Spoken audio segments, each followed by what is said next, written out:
ఏడుపాయల వనదుర్గా భవానీ దేవస్థానం తెలంగాణ రాష్ట్రంలోనే ఎంతో ప్రసిద్ధమైనటువంటి క్షేత్రము. ఏడుపాయలు మంజీరా నది 7 పాయలుగా చీలి కొండ రాళ్ల మధ్య గుట్టల మధ్య పచ్చని చెట్ల మధ్య ఒక బండకు స్వయంభుగా వెలిసినటువంటి తల్లి వనదుర్గా అమ్మవారు.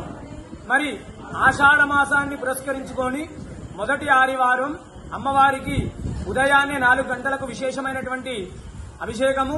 తదనంతరం అమ్మవారికి శాకాంబరీ దేవి రూపంలో అన్ని రకాల కూరగాయలతో అమ్మవారిని అలంకరించడం జరిగింది.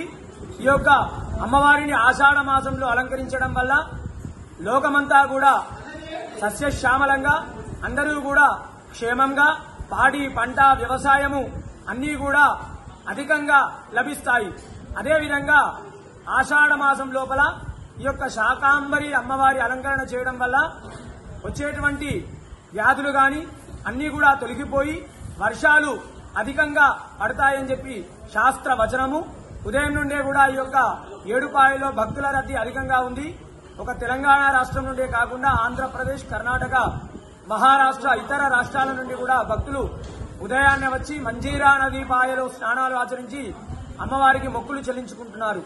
ఈ యొక్క ఏడుపాయల వనదుర్గా అమ్మవారు కోరిన కోరికలు తీర్చే కొంగు బంగారు తల్లిగా దినదినాభివృద్ధిగా ఇక్కడ అభివృద్ధి చెంది విలసిల్లుతున్నది.